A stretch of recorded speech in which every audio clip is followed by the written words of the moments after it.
Comme le disait Gala,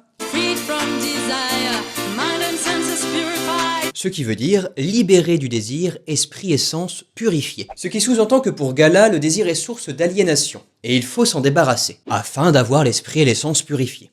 D'après la chanson, hein. Mais là, bon, on est déjà dans l'idée que le désir c'est quelque chose de pas cool, alors qu'on n'en sait rien. Parce qu'au fond, c'est quoi le désir ?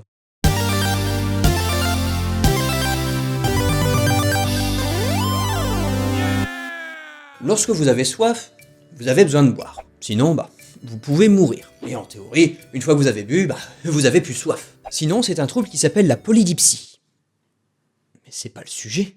Par contre, choisir de boire du soda, du jus de fruits ou même de l'alcool plutôt que de l'eau, on n'est plus dans le besoin. On est dans le désir. Ça dépasse le simple besoin. L'idée ici est de dire que le besoin peut être satisfait simplement et que le désir non. C'est un peu comme le coup des pots de pâte à tartiner. Du coup, pour le moment, on a l'idée que le désir dépasse le simple besoin, que c'est un élan, une puissance, une force. Mais la question est la suivante, d'où vient cette force qui nous pousse à désirer ? Afin de mieux comprendre, penchons-nous d'abord sur l'étymologie du mot. Le mot désir aurait deux origines possibles.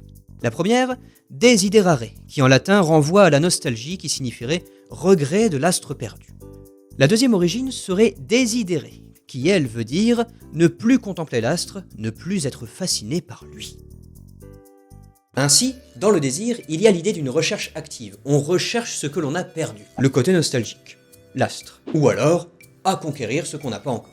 Si on n'est plus fasciné par lui. Et c'est pour ça qu'on dit que le désir est issu d'un manque. Et ce manque persiste dans le temps, car on ne trouve toujours pas l'objet de notre désir. Et ça se remarque très bien dans notre société. On se rend bien compte qu'on se débarrasse de nos vieux vêtements, de notre voiture ou de notre téléphone pour en racheter des nouveaux, alors que ça répond très bien à nos besoins. Ils ne nous fascinent plus ou ne sont plus l'objet de notre désir.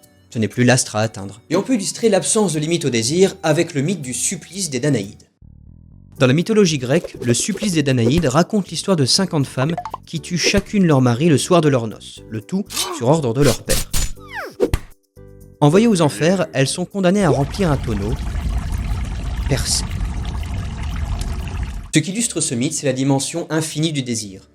On remplit notre existence en cherchant à satisfaire l'ensemble de nos désirs, sauf qu'on n'y arrive pas. Et du coup, on désire encore et toujours plus. Le désir est donc caractérisé par trois choses.